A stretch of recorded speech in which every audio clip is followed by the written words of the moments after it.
Vous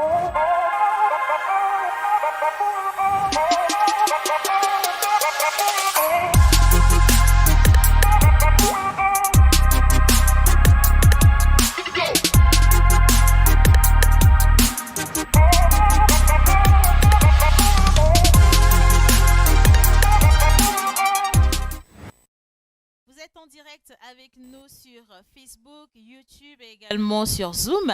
Merci infiniment d'être toujours en notre compagnie. Nous sommes sur le Salon Férine, édition 2020. Et c'est le moment de rappeler justement que le concours Tifertile aura les résultats tout à l'heure même. Et je rappelle également les prix à gagner. 1 million de francs CFA, prix meilleur projet d'entreprise. 500 000 francs, prix meilleur entrepreneur femme et 300 000 francs prix vote du public. Nous remercions également notre formateur qui tout à l'heure était en atelier avec vous.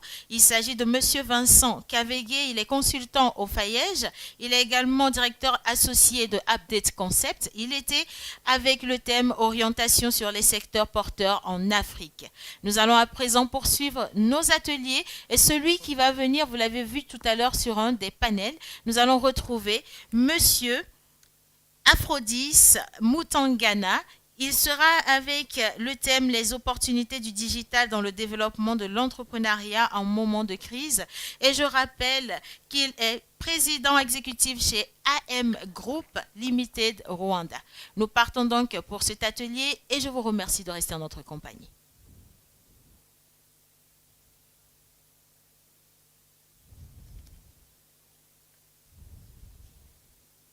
Expérience dans quelques minutes. Et puis après, les gens peuvent poser les questions. Comme la modératrice vient de le dire, mon nom est Aphrodis Mutangana, je suis un entrepreneur social. J'ai lancé mon premier business en 2011.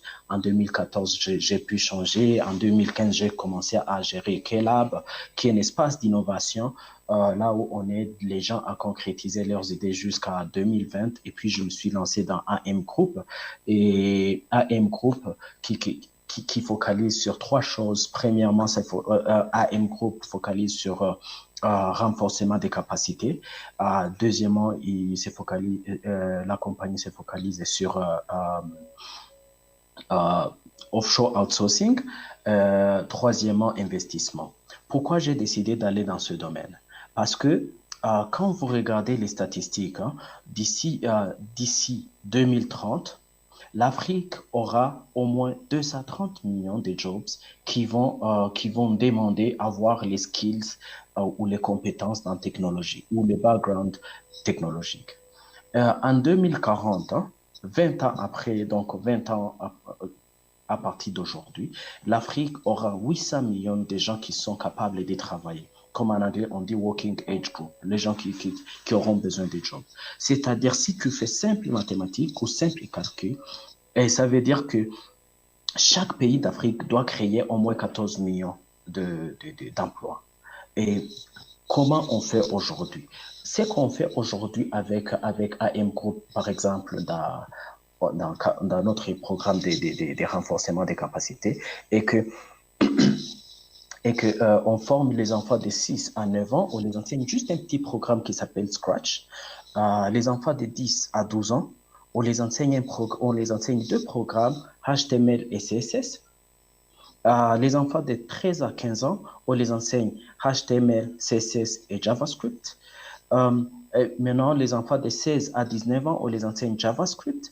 Maintenant, on a lancé un programme pour les femmes, et surtout pour les femmes et les filles, de les enseigner comment développer l'application USSD. Pourquoi on a décidé de lancer la formation USSD? C'est parce que c'est quelque chose qu'on peut t'enseigner comment développer l'application. Et après, tu peux avoir un contrat avec un opérateur, ce qu'on appelle VAS, Value Added Service. Donc, tu peux développer une solution là où tu peux connecter. Et puis, il ne faut pas oublier, donc, dans tout ce que je vais dire, je vais parler là, je vais partager avec vous, et que le plus grand challenge que notre continent va faire face, c'est le chômage des jeunes gens. Et vous savez très bien comment notre continent est très jeune. Et Et le thème, c'est voir quelles sont les opportunités. Par contre, ma question serait, qu'est-ce qui n'est pas opportunité en Afrique pour le moment? Euh, je vais vous donner juste un exemple. Le matin, le matin, on parlait sur c'est quoi digitalisation? Digitalisation, c'est vraiment faire quelque chose d'une façon technologique et essayer de faire de façon que le service soit rendu rapidement. Pas seulement ça, mais aussi faciliter, diminuer le temps que les gens passaient pour avoir les services, mais aussi est très sécurisé et très transparent. Et c'est quoi, donc, c'est quoi beaucoup de gens peuvent se demander c'est quoi le, le, le, les opportunités dans l'entrepreneuriat. Je ne peux pas dire c'est ça, parce que chaque chose en Afrique, c'est une opportunité, pour être honnête. Hein. Pour être honnête, chaque chose, c'est une opportunité. Si tu vas dans le domaine de la santé, c'est une opportunité. Le matin, j'ai partagé l'application qu'on a développée ici quand le Covid a commencé pour voir si, donc, pour faire self-évaluation, self-check, si tu as Covid ou pas. On te posait les questions là où tu répondais oui, oui ou non, oui ou non. Et puis après on avait développé l'algorithme de voir comment, de voir comment le, donc, si c'est vraiment urgent ou c'est pas urgent ou il est bon. Donc, et on donnait les messages. Par exemple, et ça c'est un exemple, je vais vous donner que après, on peut regarder les datas qu'on a.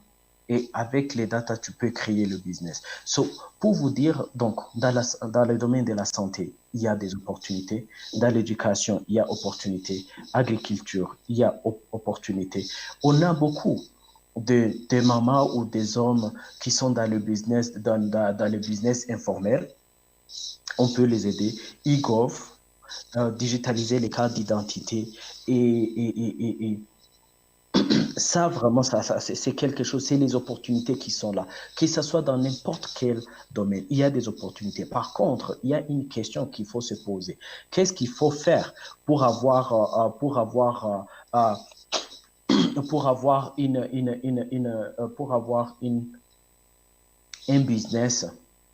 un business qui est vraiment rentable, qui est fonctionnel? Qu'est-ce que ça demande?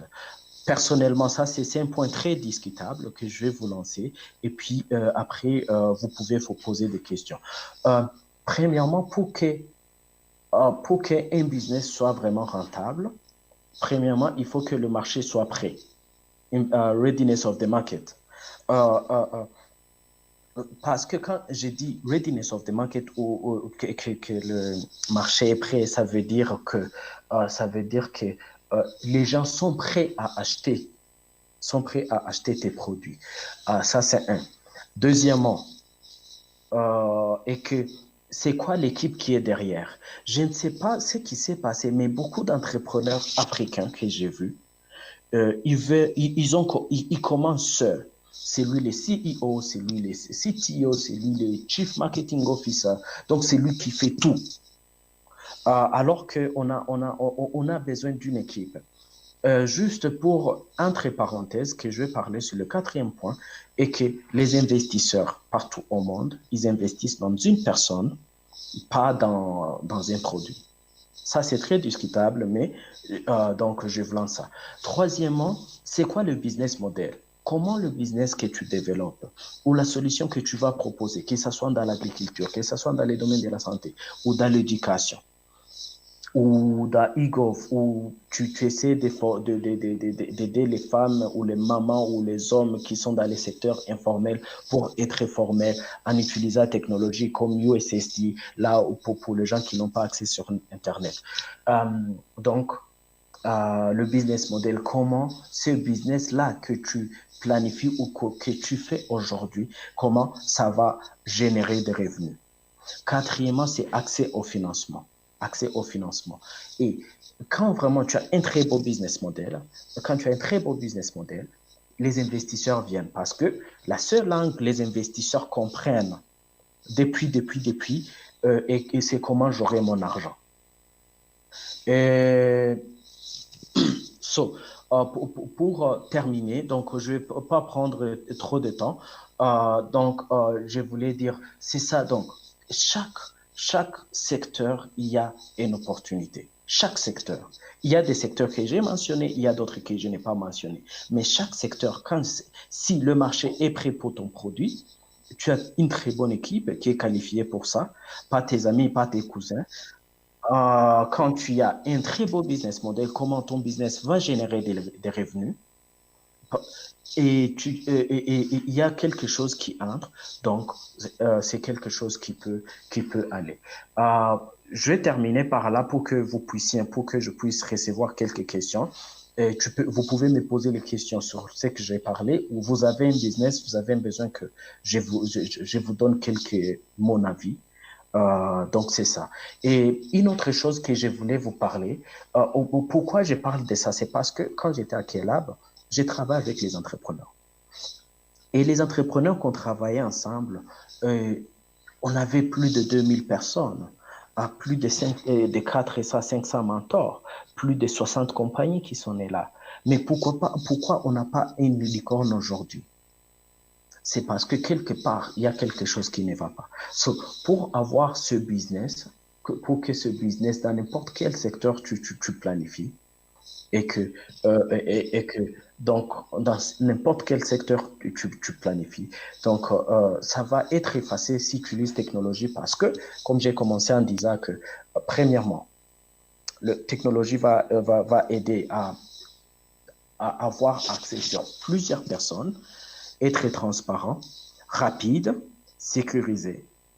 Donc, et d'autres facteurs. Donc, je termine par là. Donc, j'avais dit que j'allais présenter 10 minutes et puis je vais recevoir quelques questions que vous pouvez partager sur Facebook, sur Twitter, sur YouTube ou sur d'autres plateformes qu'on est en train d'utiliser. Merci beaucoup.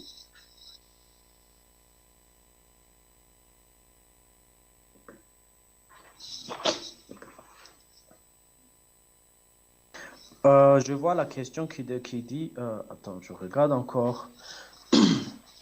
Ici, OK, la réussite d'un projet repose sur l'équipe de travail seule ou il y a d'autres aspects à ajouter? Euh, Pas seulement ça. Comme je vous ai dit, il y a ce qu'on appelle readiness of the market. Quand est-ce que le marché est prêt pour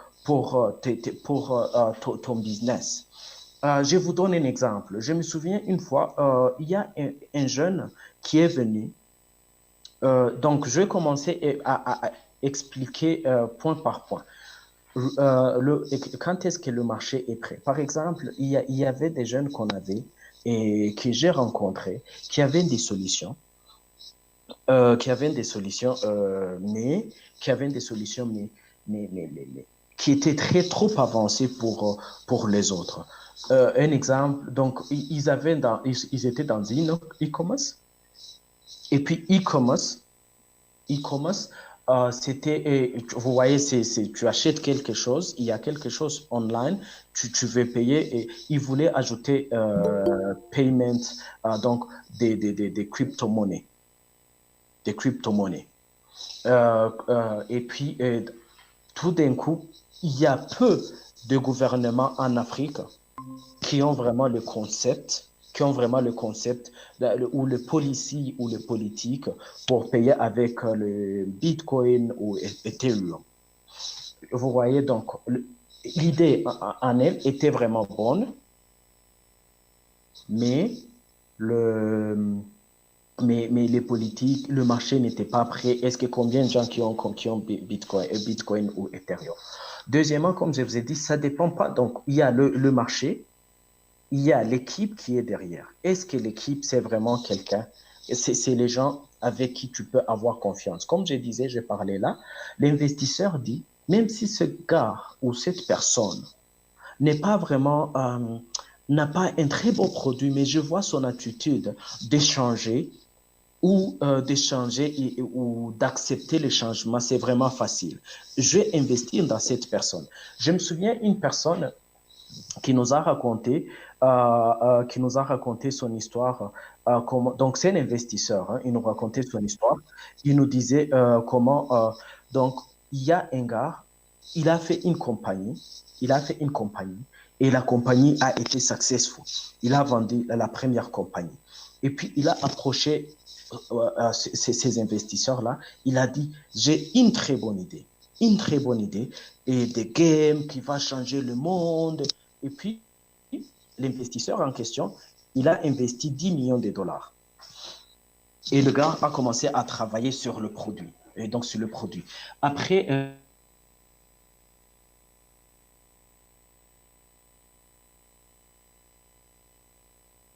après avoir dépensé 3 millions de dollars, qu'est-ce qui s'est passé? Et que l'entrepreneur s'est rendu compte que son produit ne va pas marcher du tout. Et tout d'un coup, il est allé vers les investisseurs. Il a dit, en tout cas, beaucoup vous avez donné de l'argent. J'ai dépensé 2 millions. Ok, merci.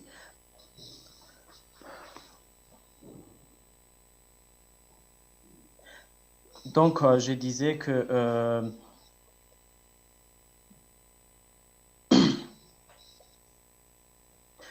j'ai raconté l'histoire d'un ami investisseur qui a investi qui a investi dans quelqu'un qui a un entrepreneur qui a approché les investisseurs pour demander l'investissement. Et puis, pour demander l'investissement et après, qu'est-ce qui s'est passé? Et que l'investisseur lui a donné 10 millions et après avoir donné 10 millions, le gars avait un business dans les games. Et puis après avoir investi dans le gars a utilisé 3 millions de dollars. Et 3 millions de dollars, après avoir dépensé 3 millions de dollars dans le business, il a vu que ça ne va pas marcher. Et tout d'un coup, qu'est-ce qui s'est passé? Et que l'entrepreneur a décidé d'aller voir les investisseurs pour leur dire, voici, vous m'avez donné 10 millions de dollars. J'ai dépensé 3 millions. Il me reste 7 millions. Voici des options. La première option est que je vous rembourse les 7 millions qui restent, ou vous me laissez, je continue avec les 7 millions. J'ai eu une autre très bonne idée. Et les investisseurs, ils ont dit, on t'y croit, va investir 7 millions dans la nouvelle idée que tu as. Aujourd'hui, la nouvelle idée, c'est le Slack. Slack qu'on utilise nous tous. OK? Et vous voyez donc, les investisseurs, ils ont cru dans la personne. Donc, c'est ce que je disais, l'investisseur investit dans la personne. Troisièmement, j'ai dit, c'est le business model. Le business model, c'est comment ton business, tu vas faire, va générer des revenus. La question est celle-ci. Est-ce que il faut qu'on soit honnête entre nous. Il faut qu'on soit honnête entre nous et que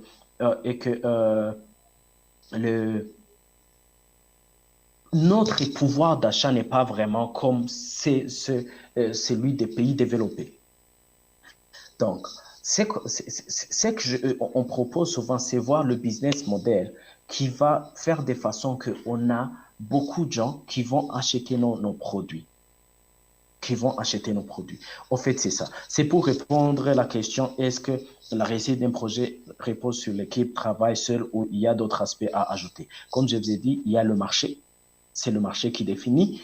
Deuxièmement, il y a l'équipe qui est derrière. Troisièmement, c'est le business model. Il y a une autre question qui a été posée. Comment aborder les opérateurs de téléphonie mobile pour développer des services utilisant les USSD? Je ne sais pas au Togo, mais je vous donne l'exemple du Rwanda. Pour avoir le numéro USSD, il faut aller chez régulateur. Les régulateurs te donnent le numéro. Et puis, pour avoir le numéro, tu vas chez les régulateurs, tu payes. Et puis, après avoir payé, tu vas chez l'opérateur et puis il te connecte. Et puis, chez l'opérateur, c'est là où tu remplis combien tu vas coûter chaque service, qu'est-ce que tu vas faire. Et puis les opérateurs te donnent comme une plateforme ou un channel que tu vas utiliser pour, pour pouvoir travailler. Pour répondre à la troisième question, que peut-on dire de la compréhension du digital, de la qualité et des opportunités des entreprises africaines? Et la compréhension du digital, hein, en fait, ça doit commencer par nous. Nous qui enseigne, qui va utiliser. Est-ce qu'on comprend? Quelquefois, on va voir nos clients, alors qu'on va voir nos clients avec des termes qui sont vraiment compliqués, qui ne comprennent pas. Normalement, tu vas voir un client, quand tu vas vraiment voir un client, il faut aller avec des termes simples. Il y a quelqu'un qui nous a enseigné, je faisais une formation une fois, il m'a dit, si tu vas devant un enfant de 3 ans, tu lui expliques ton business et ils comprennent, ils comprennent ton business, donc c'est bon. Le problème avec les gens d'aujourd'hui, avec nous aujourd'hui, est que quand on va expliquer à quelqu'un qui ne connaît pas la technologie ou qui a entendu parler des technologies d'une autre façon, il pense que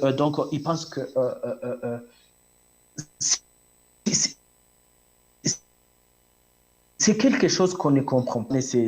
Aujourd'hui, Mobile Money, c'est quelque chose qu'on utilise. On utilise pour acheter, on utilise pour envoyer de l'argent, recevoir de l'argent.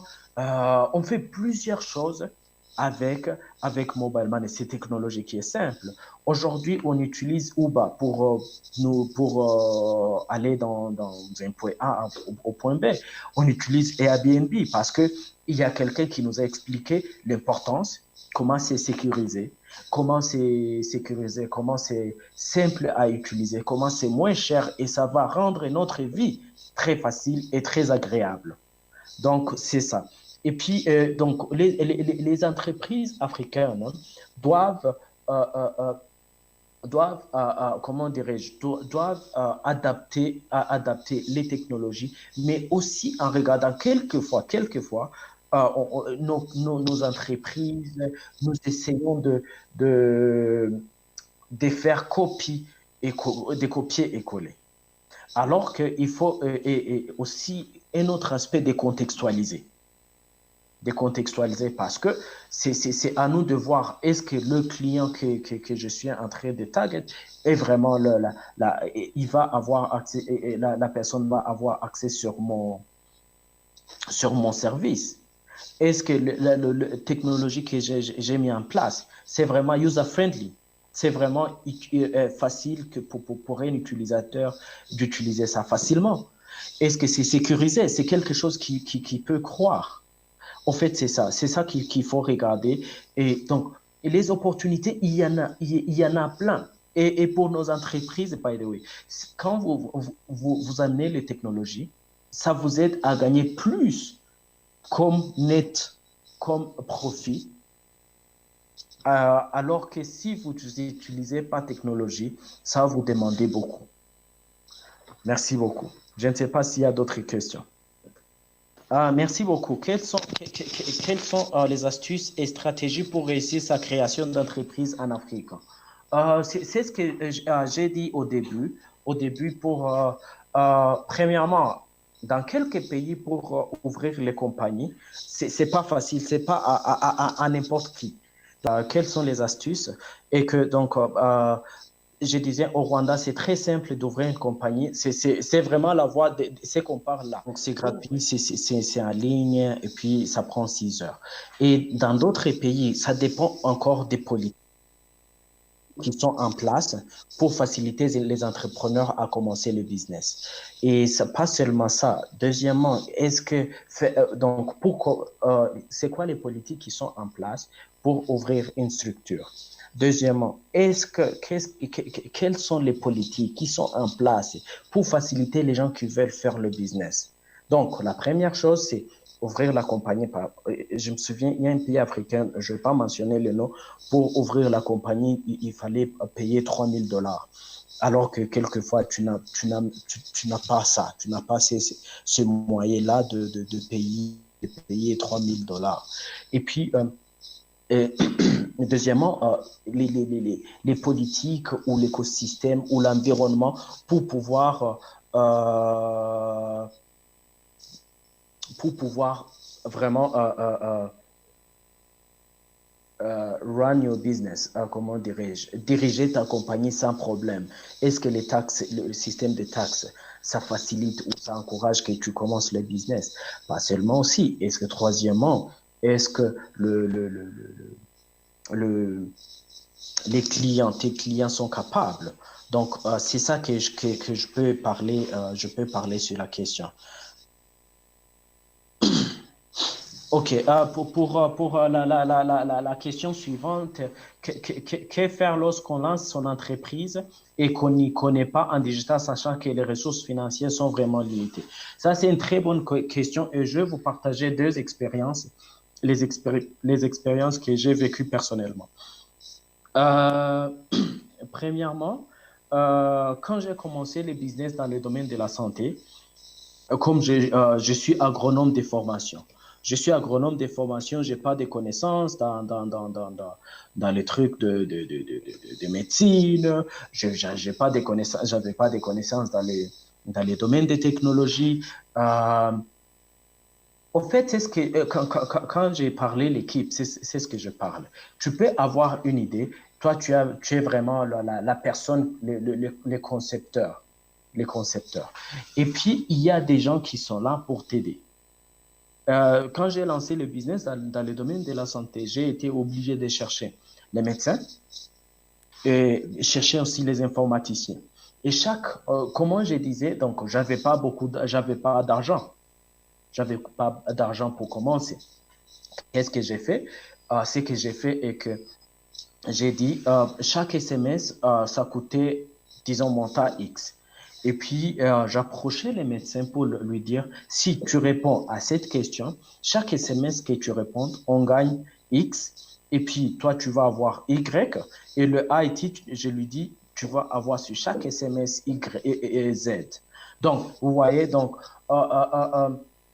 tu peux lancer une structure dans les technologies. Il faut juste comprendre l'idée derrière, comment ça va fonctionner de façon que ça soit facile pour les utilisateurs.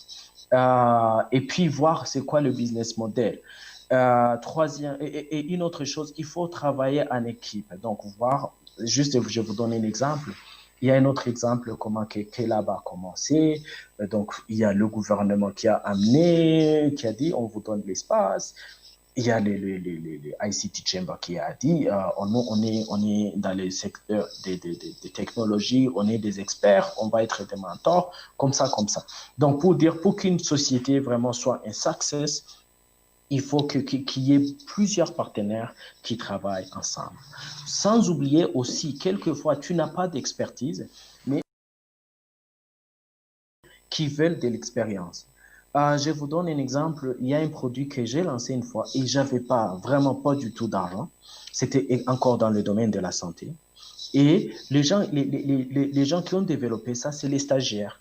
J'ai dit, je cherche les stagiaires, stage non payant, là où les gens vont faire A, B, C, D. Et c'est eux, c'est les stagiaires, les jeunes qui étaient à l'université, si je ne me trompe pas, en deuxième ou en troisième, qui étaient à l'université, et c'est eux qui ont développé ma solution alors que je n'avais pas d'argent.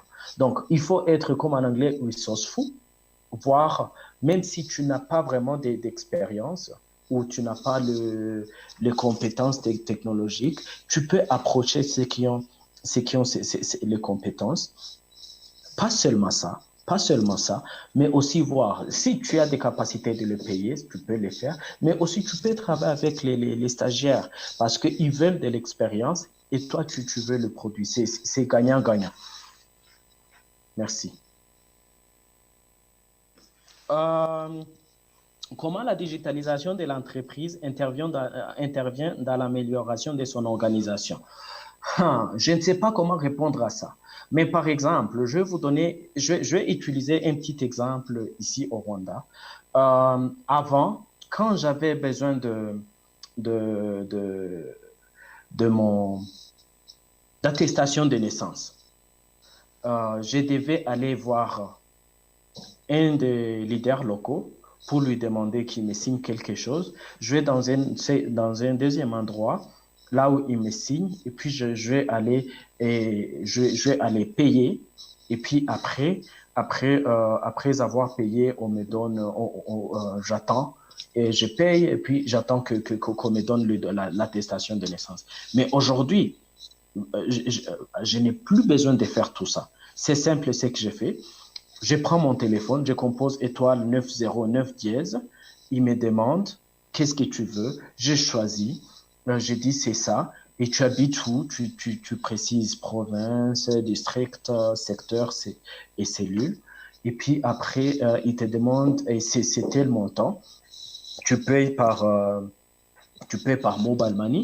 Et puis après, on te demande est-ce que tu veux avoir le document e-document ou un document officiel. Si tu dis e-document, tu donnes ton email et si je ne me trompe pas, après 3 jours, maximum 3 jours, hein, si je ne me trompe pas, je ne suis pas sûr à 100%, mais donc tu as les documents dans ton email. Par exemple, dernièrement, il n'y a pas même 2 mois que j'ai demandé extrait du casier judiciaire. Parce qu'on était en train d'enregistrer une organisation qui opère ici au Rwanda. Et je suis dans le comité. J'ai fait tout en étant à la maison, sans bouger. Donc, tu vois, c'est comme ça que la digitalisation aide dans l'amélioration d'une organisation, tu vois. Donc, avant, ça me prenait le temps d'aller voir la personne que je ne suis pas sûr s'il est là. Pas seulement ça, je dois aller payer. Qu'est-ce qui prouve qu'après avoir payé, il y aura la facture et les gens vont connaître combien de gens ont utilisé le système? Est-ce que je ne peux pas t'aider parce qu'on se connaît? Hein, vous voyez, mais avec technologie, real time, donc dans le real time, tu sais très bien que le document, tu as demandé, et puis n'importe qui voudra voir combien de gens ont demandé les documents. Ils vont voir les chiffres, combien ils ont payé. Et donc, tu enlèves tous les chaînes pour empêcher d'avancer vite. Pour une entreprise qui veut travailler avec une technologie de haut de gamme, comment faire pour éduquer la population de l'importance de cette technologie et de ses bénéfices? Ça, c'est une très bonne question et très difficile à répondre. Parce que quand tu veux aller avec les technologies de haute gamme, il faut se demander est-ce que les gens que je vais servir, ils sont capables? Est-ce qu'ils comprennent? Après avoir fait ça, il faut les enseigner. Donc, il faut faire comme les enseigner. C'est à toi de les enseigner et faire les exemples typiques. Quelquefois, ça demande plus d'efforts pour convaincre quelqu'un des technologies de haute gamme. Mais après, quand tu montres l'importance, comment il va bénéficier, donc il faut parler la langue que ton client va comprendre. Et si le client te comprend, utilise les services, une fois, il voit que ça marche, en tout cas, il va être ton ambassadeur. Le problème avec les technologies de haute gamme est que quelquefois, les gens, ils n'expliquent pas très bien ce que ça va faire. Et quand tu expliques bien, donc la première étape, c'est éduquer, donner les exemples. Troisièmement, et chercher les premiers clients qui vont être tes ambassadeurs pour que tu puisses avoir d'autres clients. Par exemple, si tu es dans l'agriculture, tu utilises haute gamme, donc technologie de haute gamme, il faut d'abord voir si la personne qui cultive, il va bénéficier de quelque chose. S'il n'y a pas de bénéfice, si ce n'est pas quelque chose gagnant-gagnant, il ne va pas utiliser la technologie des haut de gamme. Surtout que la technologie des haut de gamme, ils viennent avec des rumeurs. Je ne sais pas, donc il y a quelqu'un qui m'a dit dernièrement qui m'a sorti un nom d'une technologie, il m'a dit non, ça c'est antichrist. Hein, vous voyez, donc il faut éduquer d'abord pour montrer comment ça aide, et puis après, pour que donc, ça aide, donc éduquer, et puis avoir les premiers clients. Quelquefois, tu perds pour avoir les premiers clients qui vont être tes ambassadeurs. Les e-education en Afrique, quels sont les systèmes à adopter pour s'adapter aux réalités du continent? Ça, c'est une très bonne question. Ça demande beaucoup. Ça demande l'implication de plusieurs players, de plusieurs acteurs.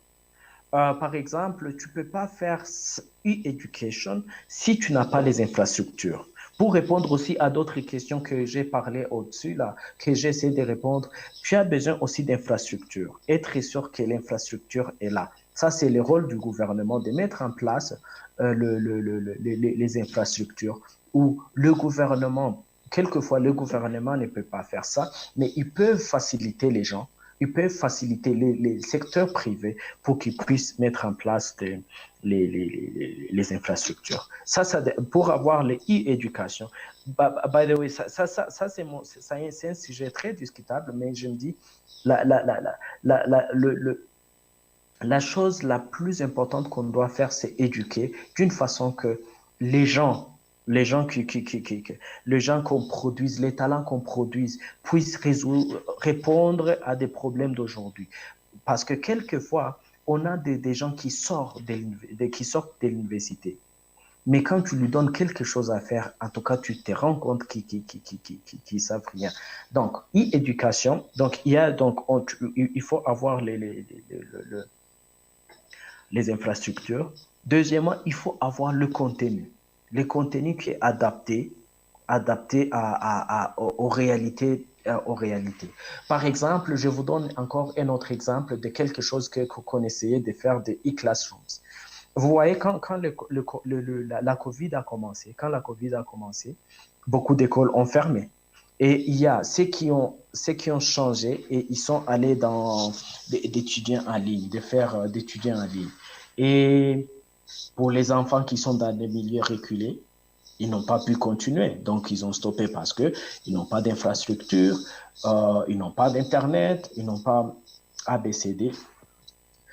So, on a préféré de faire une application, d'enseigner les cours qui ne demandent pas.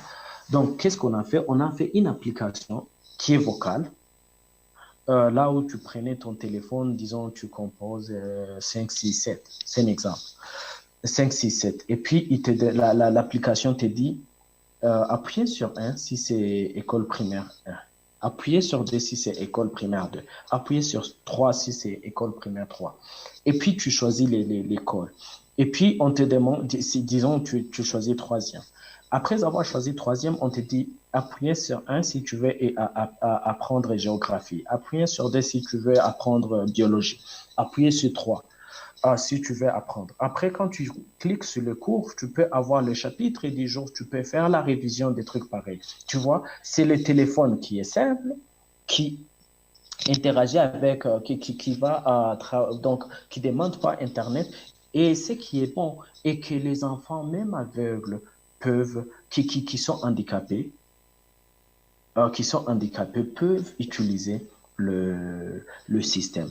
Donc, c'est comme ça. Et donc, il faut regarder, pour répondre à cette question, il faut regarder c'est qui est ton target, parce que si tu es en train de target les enfants de la ville, hein, de la ville, donc là où il y a toutes les infrastructures, mais il y a aussi des milieux reculés. En fait, ça dépend des enfants, c'est qui tu es en train de target, ça c'est un. Est-ce qu'ils ont de l'infrastructure? Est-ce que les contenus que vous êtes en train de donner, c'est vraiment le contenu qui vont répondre à un problème, à un problème dans les domaines de la santé, de l'agriculture ou de l'éducation, n'importe quel secteur, est-ce que c'est quelque chose qui va aider? Merci beaucoup. En tout cas, merci beaucoup. On m'a dit qu'il me reste 10 minutes pour conclure. Euh, pour ce que je voulais dire, pour avoir donc, premièrement, dans chaque secteur, c'est une opportunité. Chaque secteur, c'est une opportunité. Ça, c'est sûr et certain. Mais ça dépend. Est-ce que le marché est prêt? Est-ce que tu as conçu le produit de façon que le marché puisse absorber ou puisse consommer ton produit? Ça, c'est la première chose. La deuxième chose, est-ce que tu as une équipe qui est vraiment qualifiée, qui va t'aider à avancer? Troisièmement, est-ce que tu as pensé comment ton business va générer des revenus? Et après, quand tu as ça, il faut voir comment est-ce que les technologies que tu vas utiliser, est-ce que c'est vraiment gagnant-gagnant avec tes clients? Quand je dis les clients, c'est le target group. Okay. Hein?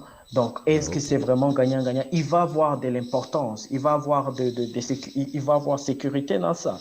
Est-ce qu'il va voir que c'est quelque chose qui est vraiment facile à manipuler, à utiliser? Est-ce qu'il va voir que c'est vraiment, il gagne du temps ou il gagne quelque chose? Les opportunités dans tous les secteurs. Donc, sans oublier n'importe il n'y a pas un secteur que je peux dire. Il y a des opportunités qui sont toujours en Afrique. En Afrique. Pour conclure, et je me dis, comme j'ai commencé en disant, d'ici 2030, l'Afrique aura 230 millions de jobs, de work, de jobs, vont demander que tu aies des skills, des compétences technologiques ou background de technologie. Et puis en 2040, comme je vous ai dit, l'Afrique aura 800 millions de gens qui auront besoin de jobs. C'est à nous d'aujourd'hui, nous les entrepreneurs, c'est à nous les entrepreneurs d'aujourd'hui de voir comment créer les écosystèmes qui peuvent aider et à résoudre des questions, des problèmes, ça c'est aussi à créer des jobs pour nos amis. En tout cas, merci beaucoup. Je vois, il y a une autre question, comment s'y prendre lorsque les coûts de communication restent très élevés par rapport à la politique locale? Ça, c'est une très bonne question. C'est une très bonne question parce que, donc, une chose est sûre, quand tu es un entrepreneur, hein, tu dois être comment dirais-je, resourceful. Tu dois avoir quelque chose. Je me souviens une fois, j'ai lancé une initiative pour aider les gens et la communication était vraiment très difficile. Alors, qu'est-ce que j'ai fait? J'ai approché un des opérateurs téléphoniques. Je lui ai dit, voici, donc, je lui ai vendu la cause. Pourquoi j'ai fait tout ce que j'ai fait? Et puis, je lui ai montré qu'est-ce qu'il va gagner. Hein, qu'est-ce qu'il va gagner après s'il décide de venir et avoir, s'il décide de revenir et avoir part dans les activités. Et puis, quand la personne ou la plus grande compagnie comprenne ou la plus grande corporate comprennent que donc c'est quelque chose de très positif qui va pas salir leur nom, ils sont prêts à travailler avec toi. Et j'ai approché cette compagnie et je leur ai expliqué la cause de ce que je voulais faire. Je leur ai dit, vous êtes des partenaires, voici A, B, C, D, et puis pouvez-vous envoyer le message à 1 million de gens. Quelquefois, c'est difficile. Je sais très bien c'est difficile, mais il faut avoir, comment dirais-je, c'est gagnant-gagnant, c'est le business. Tu lui montres ce qu'il va gagner, et toi, c'est que tu vas gagner, et tu montres le résultat d'après. Parce que tout le monde veut s'associer avec quelque chose de positif. Merci beaucoup.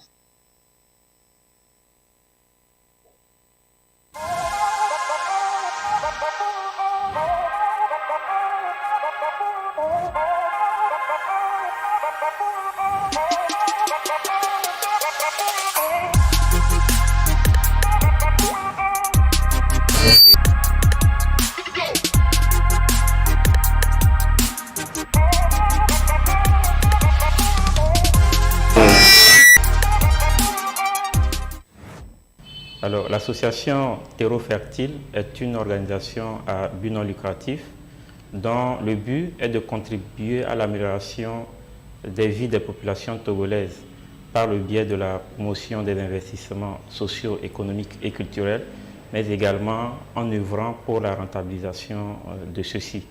La vision de l'association Terreau Fertile est de contribuer à faire du Togo un hub d'investissement par excellence. Et pour atteindre